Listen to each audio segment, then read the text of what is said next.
After securing a 3-0 lead in La Bombonera, Boca Juniors traveled to Porto Alegre for the second leg of the Copa Libertadores final. The rival was Grêmio. And while the home fans in Brazil did their best, this would be one of the most one-sided finals in history, as 2 goals in the second half from Juan Román Riquelme would give Boca its 6th Copa Libertadores and the 4th in the last 7 years. Boca campeón, Boca campeón de la Copa Libertadores, Boca, otra vez Boca, y siempre Boca, y hasta cuándo Boca.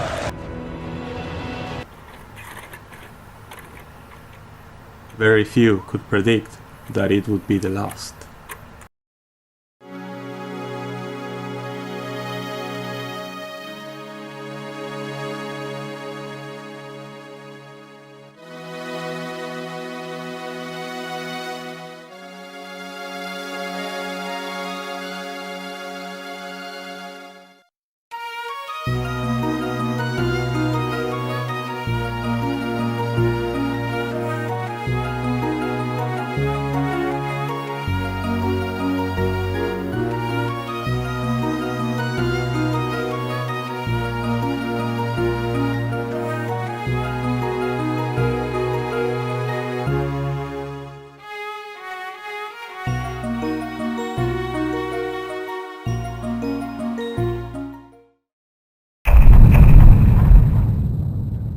As reigning Copa Libertadores champions, Boca entered the 2008 edition as the big favorites once again. Boca would be placed in Group 3, where they would heavily struggle away from home. 2 losses, one to Atlas in Mexico and to Colo Colo in Chile, and a draw to Maracaibo in Venezuela. However, Boca would win all of their games in La Bombonera, which would earn them 10 points and just barely qualifying to the round of 16 on goal difference.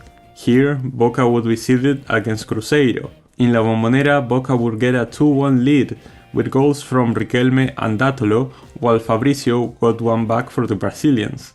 In Belo Horizonte, the scoreline would be the same. 2 goals in the first half from Palacio and Palermo would secure Boca a spot in the quarterfinals, despite Wagner getting a consolation goal. Here, Boca would once again face Atlas. Buenos Aires would witness a dramatic game where Flores opened the score early for the Mexicans.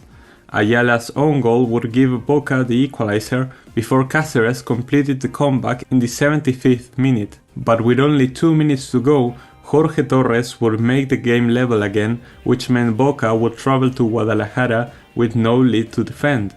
Luckily, they wouldn't need one, as a hat-trick from Martín Palermo in the first half would put Boca in the semifinals. There, Boca would play Fluminense. The first leg would be played in El Cilindro, home of Racing Club. Riquelme gave Boca the lead, but Thiago Silva, yes, the Thiago Silva, quickly equalized. In the second half, with one of his signature free kicks, Riquelme would once again put Boca ahead.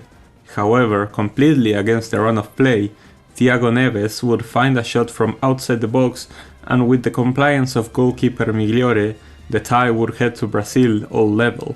The first half in the Maracanã would be very back and forth, but no goals would be found. In the second half, Boca seemed to be close to another final, when a great cross from Dátolo found the head of Martín Palermo, but only 5 minutes later, a great free kick from Washington would bring Fluminense back into the game. In the 71st minute, a counter-attack from the Brazilians and a shot from Dario Conca would end in an Ibarra own goal.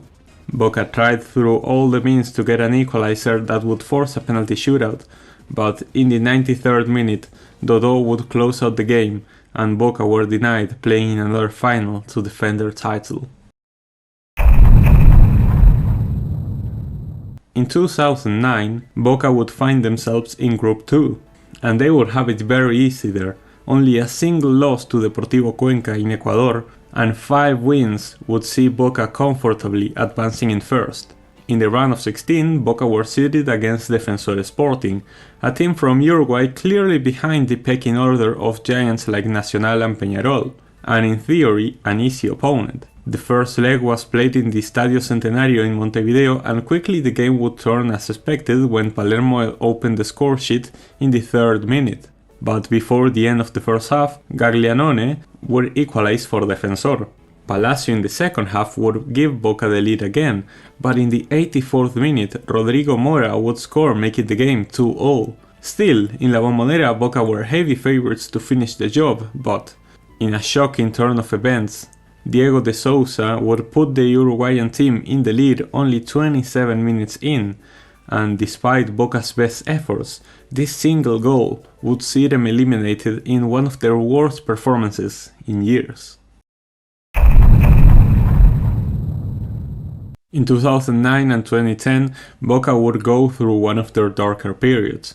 Lingering around mid-table would see them miss out on Copa Libertadores twice in a row. It wasn't until the Apertura 2011, where Boca would win the league unbeaten, that the Xeneises would return to CONMEBOL's biggest tournament.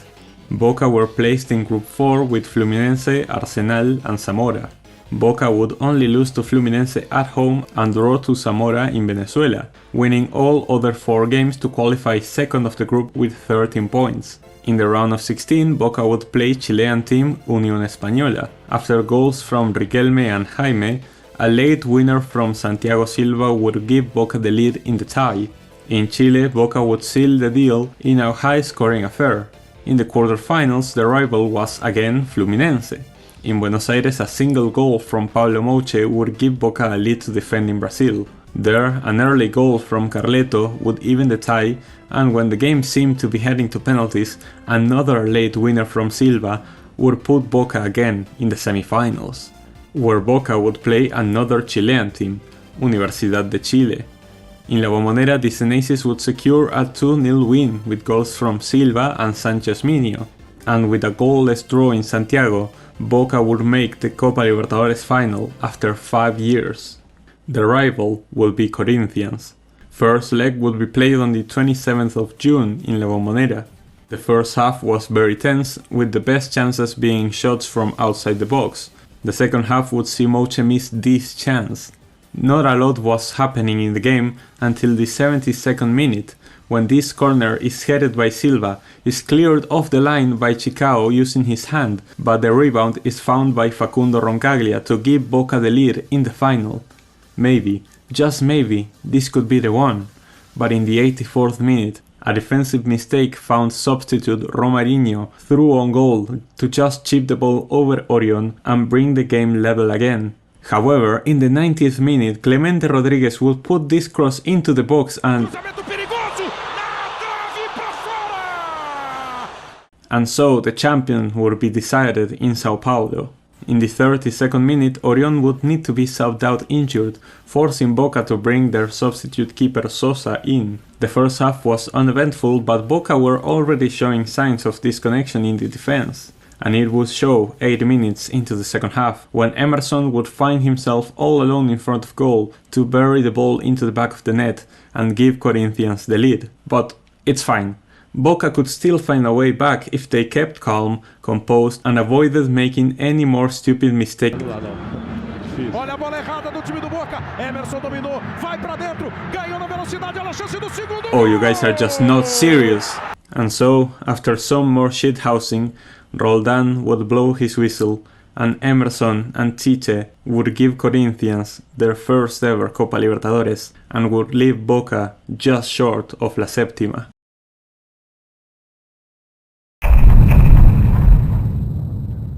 For 2013, Boca would go into Group 1, the group of death, composed by Nacional, Toluca and Barcelona. Boca would go 3 wins and 3 losses to just qualify in second with 9 points. In the round of 16, Boca would play a repeat of last year's final against Corinthians. In the first leg in Buenos Aires, Nicolas Blandi would put Boca ahead, and in Sao Paulo, a stunning goal from Riquelme would double the lead. Paulinho would get one back for El Timao, but it wouldn't matter in the end and Boca would qualify to the quarters. Couldn't this have happened like, I don't know, last year? In the quarterfinals, the rival would be Newell's Old Boys, led by Tata Martino. In La Bombonera, both teams would have their chances, but it ended on a goalless draw. In Rosario, the first half would again find very little action. However, in the 56th minute, this chance, after a shot from Riquelme is deflected by Blandi, whose header smashes into the post. The play would continue, and after this foul and a bit of protesting, Clemente Rodriguez would be sent off, leaving Boca with 10 men. Newell's would have the winner twice, first with this shot from Diego Mateo, and then this shot which deflected off Nahuel Zárate and was saved by Orión. Not much would come of it, and the game would go to penalties. Steps the genius for the first penalty. Juan Román Riquelme. Scocco would secure the lead for Newell's, followed by the conversions of Pérez, Bergini, Martínez, Maxi Rodriguez and Somoza.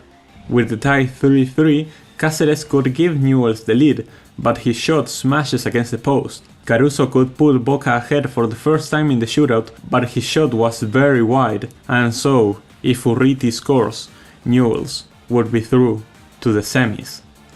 But Orión had other plans, like taking the first penalty in sudden death, which he scored.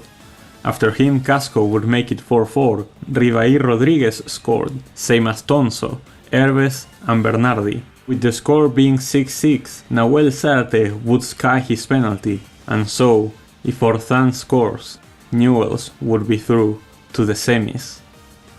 Can't believe that worked again! Marin and Guzman would then score. Then it was time for Riquelme.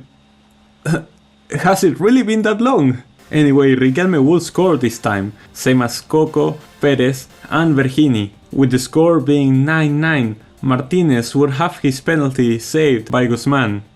And so, if Maxi Rodriguez scored, Newell's would be through to the semis.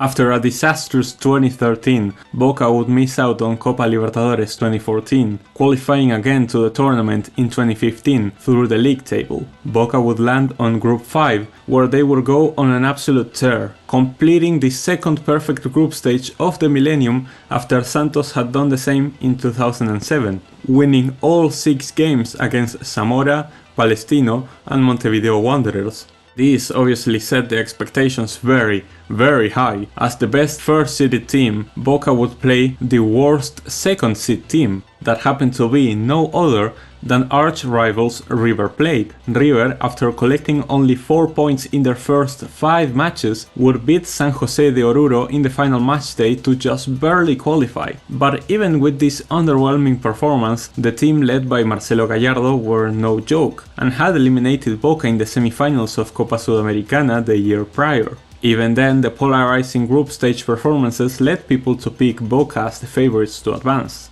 After all, this was Copa Libertadores, their territory, not River's. The first leg in the Estadio Monumental would be like any other Superclásico, very tense and more fought than played. River would have the better chances during the first half, but Boca would grow into the game in the second, creating 2 clear chances mere seconds after the game resumed. For some reason, Ramiro Funes Mori would only see a yellow after this Karate Kid impression, and the linesman didn't see or chose to ignore Sanchez punching Gago in the face, something that surely would have been a red with VAR today. Then, in the 79th minute, a bad pass from Gago would lead to this play, with Pity Martinez escaping down the flank, where Marin brings him down inside the box and the ref gives a penalty, which was then converted by Carlos Sanchez, who was still playing after giving up on his boxing career. Sanchez and Gago would have a round 2 after the goal, where the Uruguay international this time did receive a card, only a yellow though.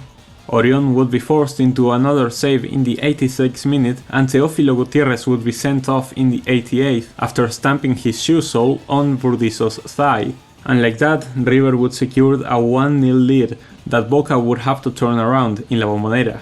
The atmosphere was electric for the most important game of the year. In true Superclásico fashion, the first half would see little to no action. This shot from distance by Daniel Osvaldo was the most threatening chance. Things were not looking great, but that 14th of May was about to take a turn for the worst. For some reason, police didn't operate as usual while escorting the players back out onto the pitch, and a group of fans sprayed some River Plate players with pepper spray, causing burns to a good number of them. Obviously, under these conditions, the game could not continue, although it took the referees a hot minute to realize, and the match was suspended But that second half would never be played, as the River Board took the first flight to Asunción, and in the CONMEBOL headquarters they got Boca disqualified from the tournament, advancing by a walkover. Things would only get worse for Boca fans as River would go on to win the whole event. The sanctions from the pepper spray incident didn't prevent Boca from taking part in the very next edition, which would be very special because of the return of one of Boca's biggest prodigies, Carlos Tevez. Still in his best years after helping Juventus reach the Champions League final the year prior. This edition Boca was in Group 3, and after 3 draws with Deportivo Cali, Racing Club and Bolívar, Boca would win their next 3 games to qualify in first with 12 points. In the round of 16, Boca would face Paraguayan side Cerro Porteño. In the first leg in Asunción, Tevez would open the score for the Ceneices and Nicolás Lodeiro would double their lead in the second half, but a penalty in the 83rd minute converted by Domínguez would put the tie close. In La Bombonera, however, Boca wouldn't have much issue, Tevez scoring a penalty of his own very early into the match, and despite Rojas making the game 1-1 shortly after, Pavón and Pablo Pérez would lock a place in the quarterfinals. Here, Boca would face one of Uruguay's giants, in Nacional. In the Estadio Gran Parque Central, the game would be pretty close, but it would be Colombian left-back Frank Fabra who gave Boca the lead, but Sebastián Fernández would bring the tie level going into the second leg. Everything would be decided in La Bombonera, and Boca would find an early... Oh, it doesn't matter because from that same corner Insaurralde's header...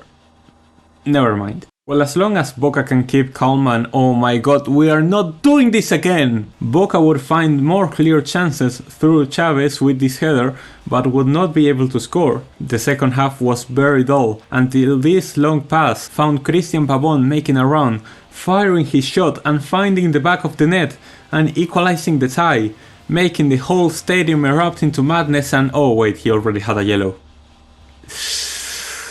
Awkward. No more action would take place and the game would go to penalties. Diego Polenta would go first for the Uruguayans and have his shot saved by... Why did I choose to like this sport? Things will be fine though as Tevez converts his penalty as well, same as Victorino, Diaz and Fernandez. However, Pablo Pérez would have his penalty saved by Conde, putting Boca in a tough spot, but Orión didn't want to be less and so he saved Porras' shot in the very next penalty. Insaurralde would go next and Conde would make another fantastic save, and so, if Santiago Romero scored, Nacional would be through to the semifinals. It works every time, baby, every goddamn time! Fabre still had to convert to even out the series, and he did so with style. 3-3, and time for sudden death. Up steps Felipe Carvalho, and Orión would make his third save of the shootout. Federico Carrizo had the chance, and he did not waste it. Boca were once again only 3 games away from La Septima. The opponent in the semis would be an unknown team, Independiente del Valle. Now, the story of Independiente del Valle and how they rose from nothingness to the top of Ecuadorian and South American football deserves its own video. If you wanna know more about them, you can check out Michael Talks Football, who did a full video on them. But what you have to know for this story is that by this point, they've never won their local league. It's their first time in Copa Libertadores, and they are the Cinderella story of this edition, where they eliminated the reigning champions River Plate in the round of 16 and Pumas from Mexico in the quarterfinals. But even with those performances, Boca were considered the heavy favorites to advance, and the local media already had Boca playing in the final. El partido de Independiente lo vi todo. El equipo con más suerte del mundo. Perdóname, ¿te puedo Yo decir algo? conocí equipos con Tuje, pero este... ¿Por qué se empecinan en quitarle mérito a Independiente del Valle? Porque con River pasó de milagro. Sigan subestimando, muchachos. Son malísimos, tiene el arquero que tiene más suerte que... ¿Cómo? Nunca vi un equipo tan malo. A game had to be played first, and in the opening game in Quito, Pablo Pérez would give Boca an early lead. Before the end of the first half, Pérez would have another chance after his cross turned into a shot on target, and the goalkeeper Ascona caught onto the ball inside the goal. The linesman didn't think the ball crossed the line in its entirety. I leave it up to you guys to decide. Goal or not? Tell me in the comments. In the second half, Boca would start showing some cracks in their defense, and Cabezas would take advantage of Jara sleeping to put the equalizer in the 61st minute. The game from that point onwards would become back and forth, but Boca didn't concrete their chances, and in the 75th minute, another mistake, this time by Fabra, and a wonderful play from Jose Angulo, the Ecuadorian striker, would turn the game around for Independiente. Boca would push for a second goal of their own, Tevez having a big chance after stripping the ball away from Ascona, and in the last ball of the game, Ascona would make a double save, first on the header of Cata Diaz, and then the point-blank shot from Rodrigo Bentancur, saving Independiente del Valle and giving them a lead to defend in Buenos Aires. But the media would still insist that Boca only lost because of bad luck and the effects of the altitude in Quito, and that surely Independiente wouldn't be able to hold a single goal lead in La Bombonera. Al día de hoy es la copa más fácil que se le presenta. Si no la gana, nos va a doler muchísimo. Yo creo que nunca tuvo tanta facilidad de llegar a una final. Va a jugar una semifinal con todo el respeto que se merece con Independiente del Valle, que no lo debe poder creer dónde está. Eliminó a River, Sí, porque la pelota no quiso entrar. Pegó 14 veces en el palo, pollo. And it seemed like that would be the case, as in the 3rd minute of the game, a cross by Fabra found Cristian Pavón to just tap the ball in. At that point, Boca would be qualifying to the final on away goals, and it seemed like a thrashing was on its way. Boca would continue to dominate but were not able to find a second. In the 24th minute, Sornosa would find himself one-on-one with Orion, who made a clutch save, but in the ensuing corner, another defensive mistake would lead to the goal scored by Luis Caicedo. Even after this setback, Boca would continue being the better team, but couldn't concrete any chances. This trend would continue into the second half, and then on the 49th minute, two headers, one from Angulo and other from Sornosa, would put Brian Cabezas face to face with Orion, and after beating the keeper, the whole stadium went quiet. 2-1 to Independiente, and due to away goals, Boca would need to find 3 more to qualify. But it's fine, there's still plenty of time to go, and Boca just need to calm down and... La regaló Orión, ahí está Julio Angulo.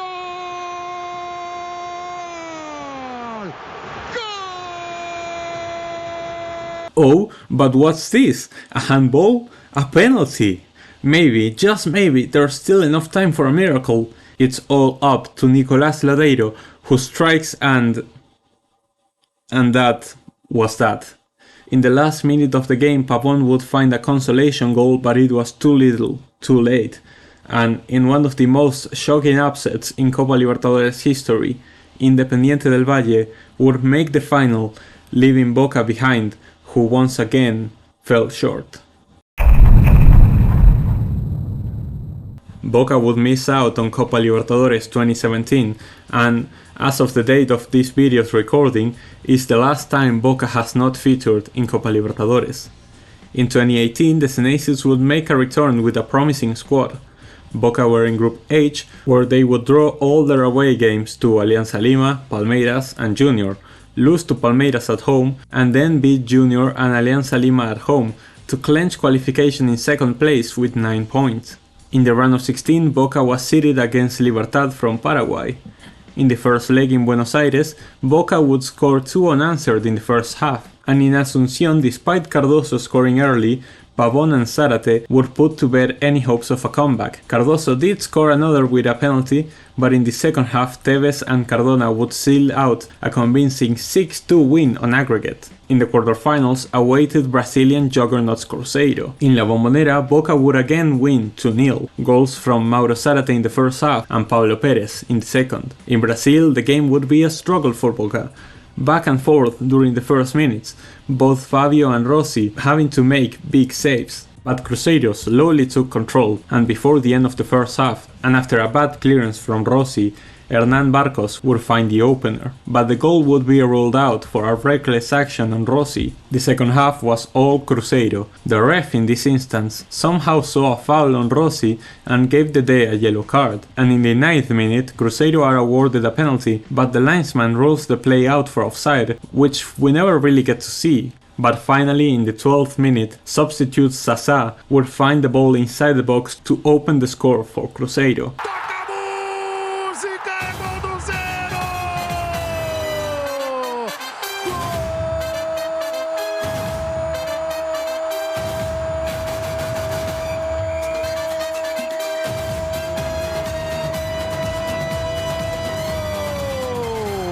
who now needed one more goal to force a penalty shootout. The game would slow down from here, with both teams shyly attempting shots on target, until the 80th minute, where Dede would see a second yellow for this foul on Pavón, and in the 93rd minute it would be Pavón himself who gave Boca the 3-1 win on aggregate and a ticket to the semifinals.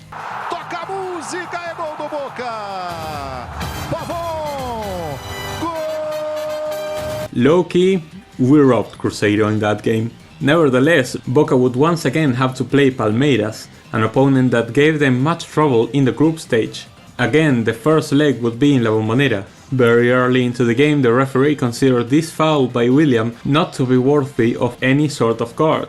The first half would be bland, with only a few shy chances for both teams. The second half would find a way to be even more boring, as both teams were very nervous, and Palmeiras simply defended the draw, while Boca tried in vain to find a breakthrough. In the 77th minute, Darío Benedetto, who was coming back from injury, was subbed on for Ramón Ávila. In the 81st minute would come what was the best chance of the game so far, when Matías Olaza had this free kick saved by Weberton.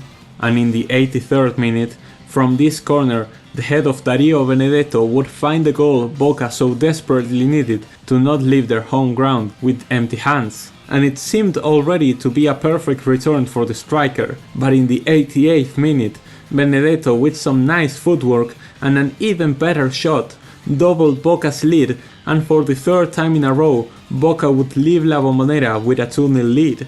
Boca once again would have to face a hungry Brazilian giant in their stadium with their crowd.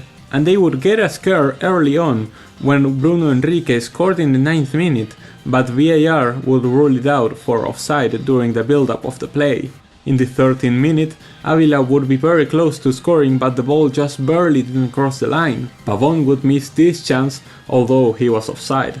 But in the 18th minute, after a cross from Villa, Ramón Ávila would score the goal that gave Boca a lot of breathing room, because Palmeiras would now have to score 4 to come back. Palmeiras would seize control of the game and would have many chances to score, but they couldn't hit the target, and when they did, they would find Rossi, who after a bad start in the cup was now full of confidence. Finally, in the 52nd minute, Luan would get one back for Palmeiras, and only 6 minutes later, Izquierdos would commit a foul on Dudu inside the box, and Gustavo Gomes would score from the spot. And with 30 minutes to go, there was still plenty of time for a massive choke from our side. But right after that goal, Benedetto would come onto the pitch, and it would take him just 8 minutes to recreate some of the magic he had worked in the first leg. Roldan and VAR still have to explain how this is not a red on Gustavo Gomes. From that free kick, Mauro Zárate almost finds a third. Palmeiras barely even tried after that,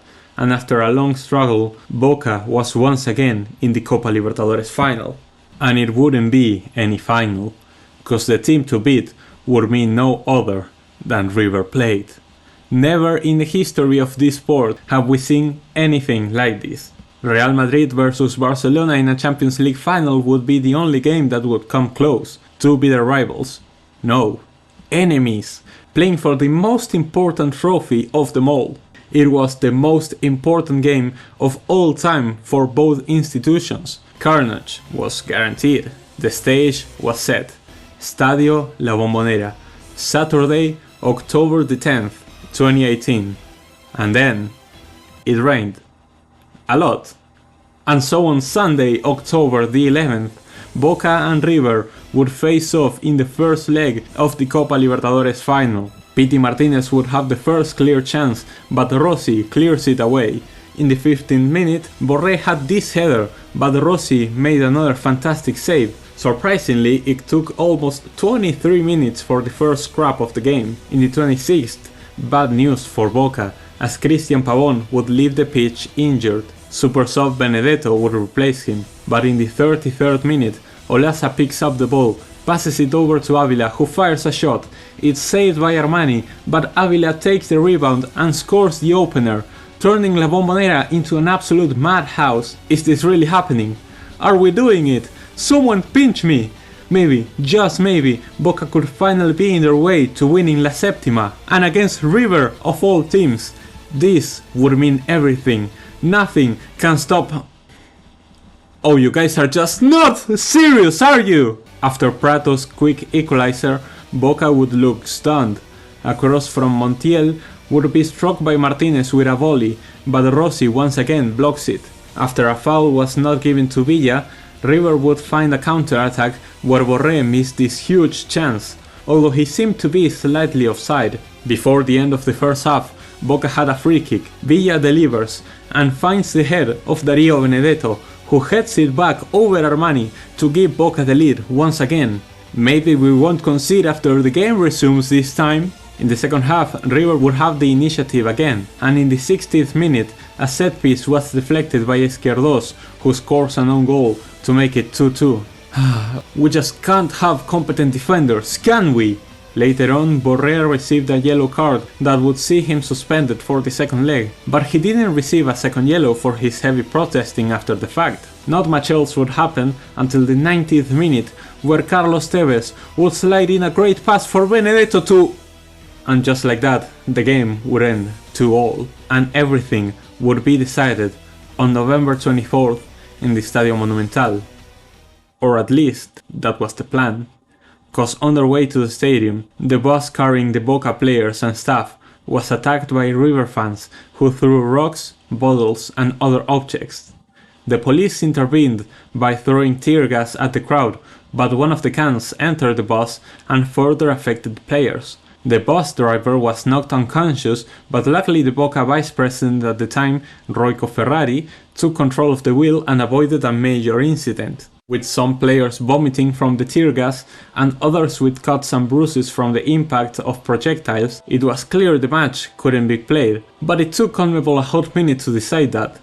Sounds familiar? On the following days, multiple investigations would ensue as to why the bus took that route. Why didn't the police clear the way from hostile fans if they knew where the bus would go, and why they acted like they did? A case of incompetence at best and of corruption at worst, as multiple conspiracy theories pointed at the president of Boca, Daniel Angelici, who had close ties with the minister of the city of Buenos Aires, Martín Ocampo, of compromising his own team to get the match suspended and to protest to get River disqualified like it had happened the other way around 3 years earlier. But this was never proven, and River were not disqualified either, just banned from having any fans in their stadium for the next 2 games. The CONMEBOL president Alejandro Dominguez also said the conditions are not set for the game to be played in Argentina anymore, and so a new date and location for the game were being discussed. The one they decided on would be the Estadio Santiago Bernabéu in Madrid. Yes, the tournament named after the heroes who liberated South America from Spanish rule would have its final played on Spanish soil. CONMEBOL for you. Either way, on December 9, 2018, a champion will be crowned in Madrid. There was one big change in Schelotto's lineup, and that was Rossi being dropped after his great performance throughout the knockouts and in the first leg for Esteban Andrada that had just in time come back from injury. And finally, after much delay, the final to end all finals was underway. In the 9th minute, a cross by Olaza was poorly cleared by Maidana, but luckily for him it went over the crossbar. In the subsequent corner though, after a rebound the ball landed on Pablo Perez, whose acrobatic attempt was easily contained by Armani. In the 90th minute, Nacho Fernandez would have a chance after a corner, but his shot flew over the crossbar. In the 29th minute, Boca had a close-range free kick. Benedetto strikes, but it's deflected on the wall. The ball gets to Pablo Perez, who had his shot deflected by Casco. The ball flies in front of the goal, but Nández wasn't able to reach it to tap it in. So close. 39th minute and Villa attacks down the flank, puts in a cross for Benedetto, but Armani gets there first to clear it. Then 43rd minute, Andrada tries to prevent a corner, but ends up giving the ball away to Pitti, who tries to cross, but it's cleared by Izquierdos. Danger doesn't quite end, cause Ezequiel Palacios recovers the ball and makes another cross, but it gets to no one, and from that same play, the counter-attack. Nández puts in a through ball for Benedetto, who with a great touch gets past Maidana and faces Armani, and this time he doesn't miss, putting Boca in the lead before the end of the half. The dream was alive again. By the way, no intention to spoil anything, but this picture won't age well, like at all. Early into the second half, Nacho would have another shot, but this time is barely wide. In the 55th minute, a lost ball finds Prato in front of Andrada. Prato touches the ball first and Andrada knocks him down. Somehow, some way, VAR doesn't consider this a penalty and Boca avoid a bullet. 67th minute, and a great link-up play between Nacho and Palacios gives the first enough space to put in a cross for Prato, who is completely unmarked, and his shot finds the back of the net. Again, the tie is level. With both teams not wanting to risk anything, the remaining minutes would be pretty dull, and this already eternal final would be extended even more into extra time. And during the first minutes of extra time, Wilmar Barrios would clash with Palacios and the referee would show the Colombian his second yellow of the night, leaving Boca with 10 men. Am I the only one who doesn't see a foul here? Please tell me I'm crazy. The first half of extra time would be uneventful, but in the 108th minute, Pity Martinez puts in a cross that is cleared by Andrada. Enzo Perez passes it to Mayada. Mayada then finds Quintero alone on the edge of the box, and... ¡Atención, Quintero!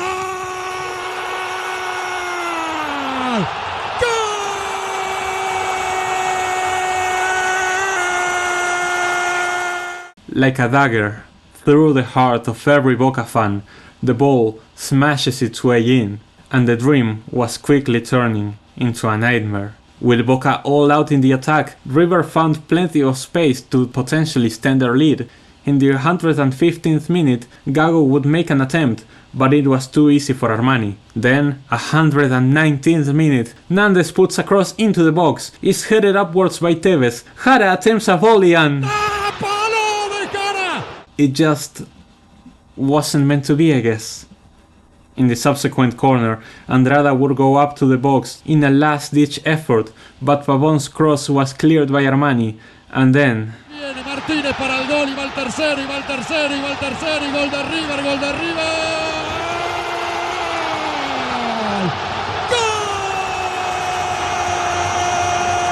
And just like that, River had beaten Boca in the most important game in both clubs' history. I'm not exaggerating when I say it was one of the worst days in my life. Boca was so close, but again was left empty-handed at the final hurdle and had to watch in first row how their main rivals lifted the trophy they so desperately strived for. With the wound from Madrid still very much open, Boca had to tackle the group stage of the 2019 edition, in which Boca took part in Group G. Boca would again struggle away from home, with 2 draws against Jorge Wilstermann and Deportes Tolima and a loss to Atlético Paranaense. However, at home Boca would win all 3 games, including a last-minute winner by Tevez against Paranaense in the final matchday to see Boca overtake the Brazilians for first place in the group with 11 points. This would not matter, however, cause in the round of 16, Boca would be seeded against Atlético Paranaense anyway. The first leg in Brazil was a pretty intense affair, with back and forth chances. In the 18th minute, Boca would miss an incredible chance when the cross from McAllister could not be tapped in by 3 different players. In the second half, Paranaense pushed hard to get a lead in their home ground, this shot by Bruno Guimaraes being one of the many fired at night. But in the 83rd minute, it would be Alexis McAllister, in his debut game with the Boca shirt, whose shot found the top right corner, giving Boca the lead on the road. However, in stoppage time, after a defensive mistake from Emmanuel Maza and Andrada, would combine to bring down Ronnie inside the box, and VAR would award Paranaense a penalty, which was luckily wasted by Marco Ruben. Boca took their 1-0 lead to La Bombonera. Early into the game, Capaldo would have the first chance, but it would be saved by Santos. Luckily, a bit after, Ramon Avila would assist Nández for... But in a corner a bit later, Nández would have his revenge. Another corner and Capaldo wins a header. It's saved, but he puts in another cross. Crossing from a free kick, finds Ramon Avila. Okay, can you troglodytes fucking score? Thank you! After Avila made it 2-0 on aggregate, Eduardo Salvio would find a third in stoppage time to send Boca to the quarterfinals. where Boca would play Liga de Quito. In the first leg in Ecuador, it would only take 10 minutes for Avila to open the score. A few minutes later, he had a clear chance to make it 2. Just before the end of first half, Jefferson Orejuela would be sent off after stepping on Reynoso's ankle. Early into the second half, Reynoso himself with a free kick made it 2-0 for Boca, and in the 80th minute, Avila would take advantage of a defensive mistake, and Luis Caicedo, yes, this Luis Caicedo, would score an own goal to round out a convincing 3-0 win. In the second leg, Boca would have a plethora of chances to get an even bigger lead, but none were scored. Either way, the 0-0 draw was enough to advance to the semis. Alright, who's next? Oh fuck. Oh fuck. No!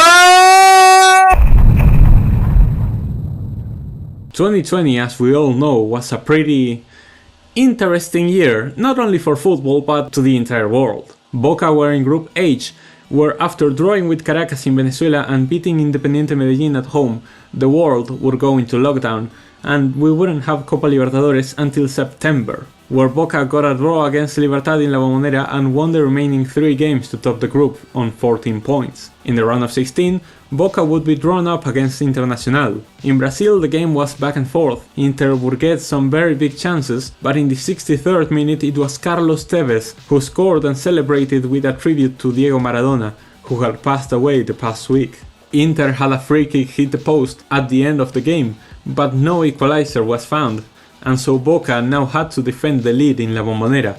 The first half saw Inter have the initiative as Boca found no response, and early into the second half, an own goal by Fabra would equalize the tie. It was only then that Boca remembered how to attack, but it was too little, too late, and the game would go to penalties. Tevez would go first, and even though Lomba blocked it, he couldn't stop it from going in. Rodinei would also score his penalty, Cardona was next and his shot was saved by Lomba. Edenilson and Salvio would score their pens, and Lindoso would sky his to even out the shootout. Fabra, Yuri Alberto, Izquierdos, Leandro Fernandez and Jara would all score their penalties, and with Peglow also wasting his attempt, Boca would advance to the quarterfinals, where they would play another Argentinian team in Racing Club. The first leg was played in Avellaneda, and at the start Boca looked like the better team, but were not able to score. In the 60th minute, a great cross found Melgarejo all alone, who with a formidable header gave La Academia the lead. Soldano had a great chance to make it 1-1, but because he was allergic to scoring, he chose to send it over the crossbar. Boca would have to come back in La Bombonera. Early on, Soldano would have a golden chance, but because he has the same capacity to finish as the Walking Dead, it was an easy save for Arias. Boca kept pushing for an equalizer, which they would find in the 23rd minute thanks to a clinical header from Salvio. Tevez would have another chance, which would also be saved by Arias. The Chilean goalkeeper would continue to do his best to keep racing in the tie until the 60th minute, where Salvio was brought down inside the box, and Villa would qualify Boca to the semifinals.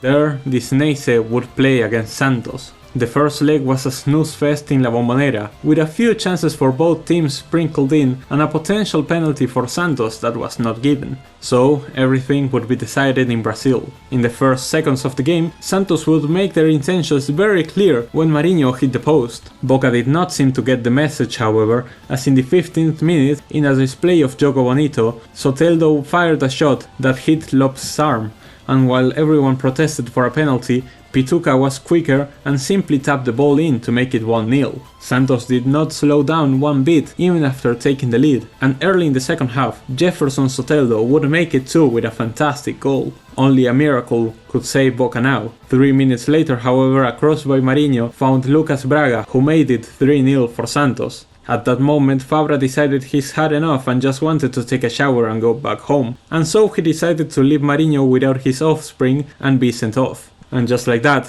Boca faced a second semi-final exit in a row.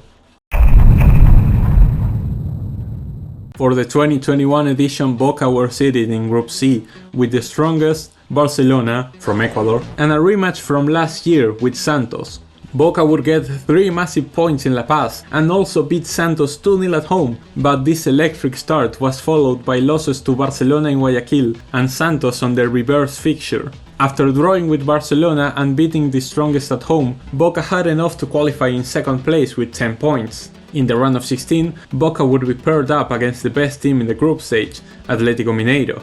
The first leg in La Bombonera was a great game, for people with insomnia, but before the end of the first half, a messy play inside the box gave Diego González enough time to square his header over the keeper and give Boca the lead.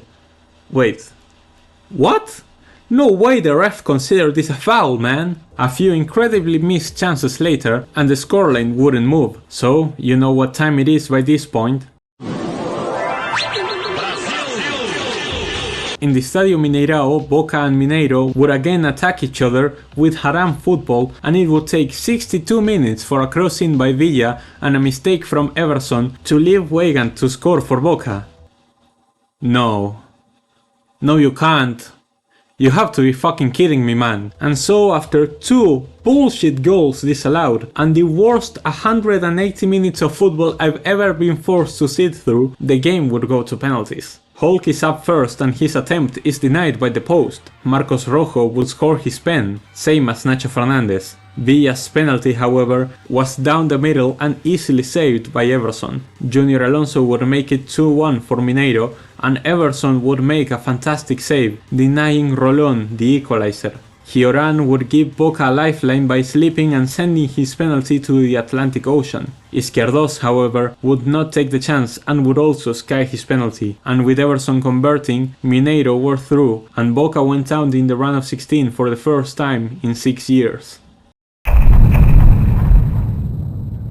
For 2022, the tale of Boca in Copa Libertadores was, if you couldn't tell, already getting quite old. I didn't mention a lot of signings throughout this video, but this one would be big and important for the next campaign, as after departing the club for Olympique Marseille, Darío Benedetto would return to wear blue and yellow again. Boca would go into Group E with Corinthians, Deportivo Cali and Always Ready. Yes, that's a real team. Boca would have a rough start, losing in Colombia against Cali, beating Always Ready in La Bombonera and losing in Sao Paulo to Corinthians, all games ending 2-0. With 3 points after 3 games, Boca would recover, winning a huge game in La Paz 1-0 against Always Ready. In a game where they dominated, Boca could only get a draw with Corinthians at home. Boca would come out victorious in a must-win game against Deportivo Cali in La Bombonera, and thanks to Always Ready getting a draw in Brazil when they had nothing to play for, Boca would clinch first place with 10 points in one of the closest Copa Libertadores groups to date.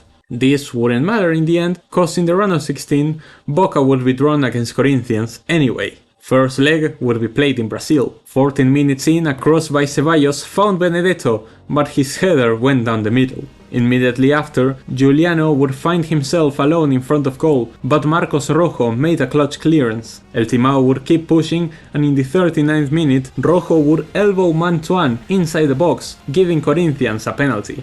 Roger Guedes took his shot, but it was wonderfully saved by Rossi. Before the end of the first half, Benedetto had another big chance, again saved by Casio. Early into the second half, Willian would make a great run and slid a pass in for Adson, but Rojo was there to block twice. Oscar Romero tried with a free kick, but Casio was having none of it. The show of both goalkeepers would continue until the end of the game, meaning Boca came out with a 0-0 draw in Sao Paulo and would close out the tie at home. It would only take 6 minutes for the Casio show to resume in Buenos Aires, as he made a great save after an attempt from Villa. But then in the 18th minute, great run and cross by Ceballos would find the number 9, Darío Benedetto. But it doesn't matter, because Paul Fernandez would get elbowed inside the box, and after a VAR check, the referee would award Boca a penalty. And just like that, Benedetto redeems himself by scoring. Boca would continue having the bulk of the chances, and in the 58th minute a great pass from Villa found Benedetto one-on-one with Casio, and yeah, I'm not even going to try to fool you with this one. And after a pretty uneventful second half, the game would go to penalties. Rojo would go first and scored with ease, same as Fabio Santos, Izquierdos and Victor Cantillo. Next was Villa, and his shot down the middle was stopped by Casio. Raúl Gustavo had the chance to give Corinthians the lead, but Rossi was there to save it. Paul Fernandez now, and despite Casio getting a touch of the ball, it still went in. It was the turn for Bruno Melo, and Rossi with an incredible save put Boca on match point. This was it. Benedetto after having an awful game. Score this pen and we can leave it in the past. He runs up and...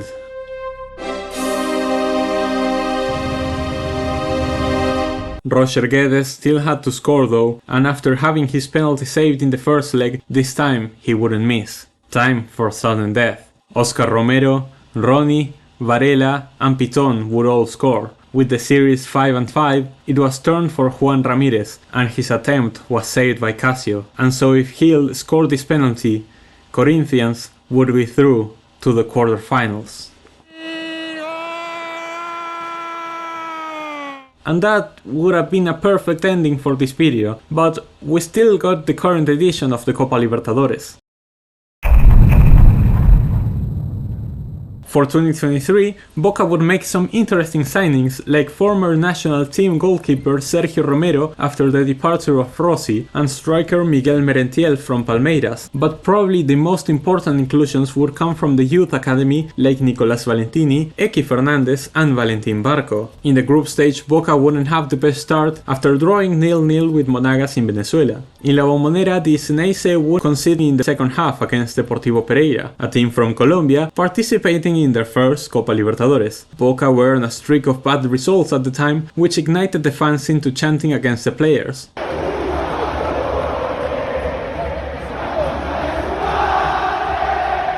This seemed to give them the wake-up call they needed, cause a strike out of nowhere from Advíncula would bring the game even in the 89th, and in the 9th minute of stoppage time, a great cross from Barco would find the head of Alan Varela for an agonizing and much needed win. Boca would then ride on this momentum to beat Colo-Colo 2-0 in Chile, and despite losing to Pereira on the road, easy wins over Colo-Colo and Monagas at home secured Boca first place in the group with 13 points. In the round of 16 draw, Boca would get Nacional from Uruguay. For this round, even more signings arrived, like winger Lucas Hansson and the signing of the summer, Uruguay international Edinson Cavani. First leg would be played in Montevideo. The game was back and forth in the first half, but bad finishing seemed to be the name of the game. The second half was all Nacional, but none of their chances would find the back of the net. Boca would bring a 0-0 draw to Buenos Aires. 11 minutes in, and after a good play, Barco finds Advíncula alone on the right, who puts in a perfect cross for Merentiel to give Boca the lead. Lead that would last very little, cause in the 16th minute, Treza would find a header of his own to equalize for Nacional. The Uruguayans grew into the game and had many chances to turn the game around in the first half, but their finishing kept being their Achilles heel. In the second half, Barco would once again start the play for Boca. Fabra puts in a cross that is poorly cleared by Castro. Ball reaches Advíncula, who scores his third goal this Libertadores using his left foot. He is right-footed, by the way. Boca would continue to attack, making the most out of spaces left by Nacional. Cavani would miss this sitter. 10 minutes later, Medina would smash the crossbar, and in the 74th minute, Boca would be punished for their bad finishing as a cross was poorly cleared by Romero and Nacho Ramirez would tap it in to make it 2-2. Boca would desperately push for a winner they wouldn't find. And for the third time in a row, Boca would decide their round of 16 fate on penalties. Ceballos was first and he scored. Next was Ramirez, who opens to the right and is saved by Romero. Next was... oh god. Please!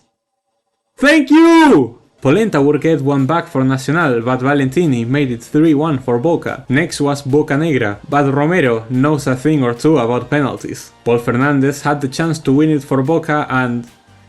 please no. Next was Gigliotti, and if Romero saved it, Boca would have... please man, no.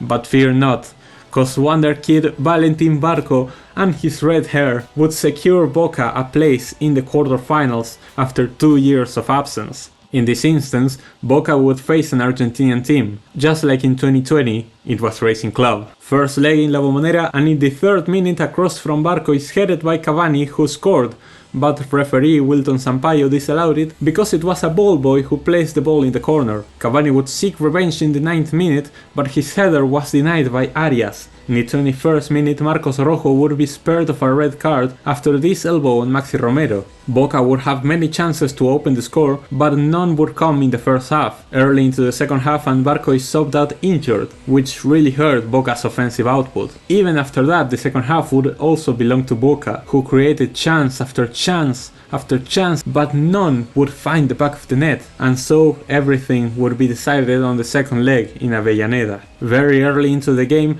Maxi Romero had a golden chance to put Racing ahead, but his weak shot ends up hitting the post. After this, Racing would keep up the pressure, but in the second half Boca grew into the game and began creating more threats. The game was pretty dull and scrappy, and neither team could finish their chances, and so after another 0-0 draw, the tie would be decided on penalties. First to take was Ceballos once more, and once more he would score. Piovi was first for Racing, a true specialist, but Romero is even more of a specialist when it comes to penalties, and Boca were cleanly 1-0 up. Hanson would score and make it 2-0. Quintero gets one back for Racing, so it's 2-1. Cavani would also convert his attempt. Next was Sigali, and Romero would turn into a hero once again, and with his save, Boca had match point, and the captain, Marcos Rojo, would not waste the chance. 4-1, and Boca were again in the top 4 of Copa Libertadores. The rival there would be another known foe, Palmeiras, who were making their 4th semifinals in a row, the most successful club in South America in the last few years. The first game was in La Bombonera, and the start was very back and forth, with clear chances for both teams. At the 15th minute, Cavani would get a clear chance with a great header that just went wide. In the 29th, a low cross from Barco finds Merentiel, who misses a golden chance to open the score. Before the end of the half, Cavani would waste another chance, when again his header went wide. In the second half, Boca kept having the initiative, but Palmeiras had chances in the counter. Rafael Veiga would get a one-on-one with Romero, but his shot was way off. Fabra would have a one-on-one of his own, but Weberton stopped it, and Merentiel's goal would be disallowed because of a foul. In the 68th minute, Barco tried from outside the box, and Weberton's weak response gave Cavani another chance, but Murillo and Piquerez got there first. But in came Benedetto trying to revive his glory days from 2018 with a wonderful header. And so the game would end 0-0.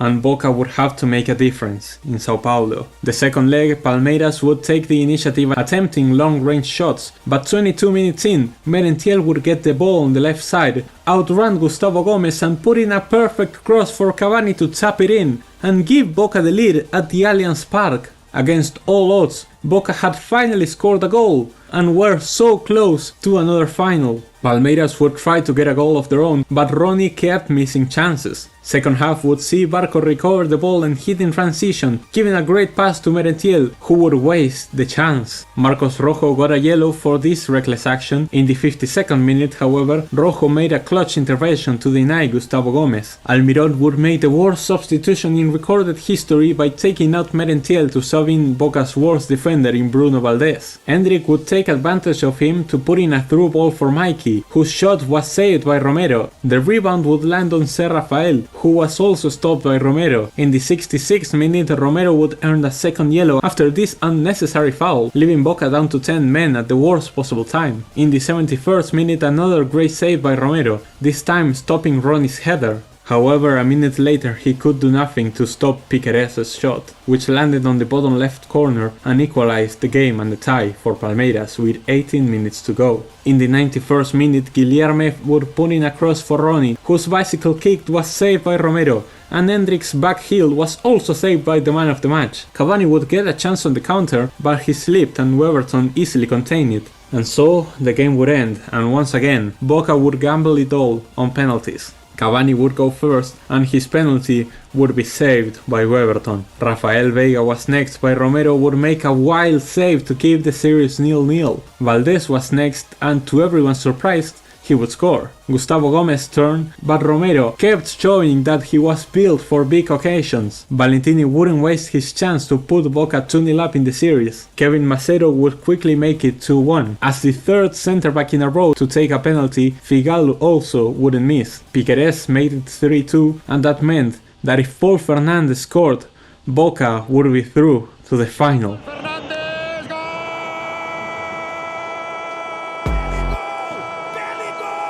For the first time in history, a club made the final of the Copa Libertadores despite not winning a single game in 90 minutes in the knockouts. Sergio Romero had almost single-handedly put Boca in a new Copa Libertadores final. The date was set November 4th at the Estadio Maracaná against the local team, Fluminense. The ones who started this streak of bad results all the way back in 2008 and now under Diniz are playing wonderful Jogo Bonito, and with the top goal scorer of the competition Germán Cano are looking to win their first ever Libertadores. La Septima was once again in front of Boca's eyes. It all came down to this. 14 minutes in, and after a cross by Marcelo, Germán Cano attempts a header, but it's easily caught by Romero. A minute later, Merentiel gets a chance running into space, but his shot is easily stopped by Fabio. However, 2 minutes after that, Barco puts in a through ball for Cavani to...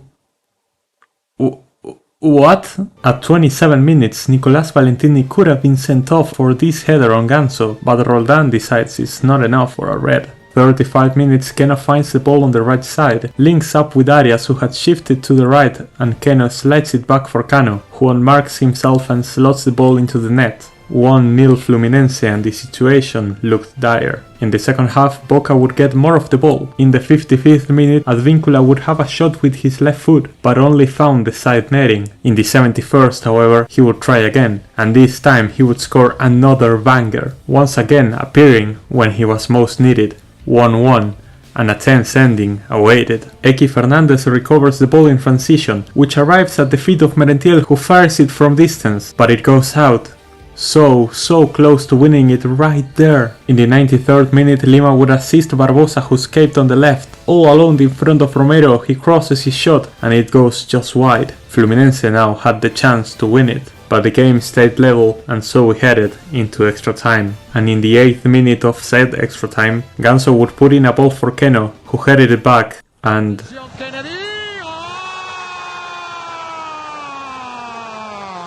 like many others before, Kennedy stuck a dagger inside the hearts of Boca fans. 2-1, and the clock was still ticking. However, due to his excessive celebration and him already being on a yellow, Kennedy would be sent off, so Boca had an extra man and 20 minutes to work with. So maybe, just maybe, there was still a chance to take the game to penalties. They just had to keep calm and make sure to not do anything stupid.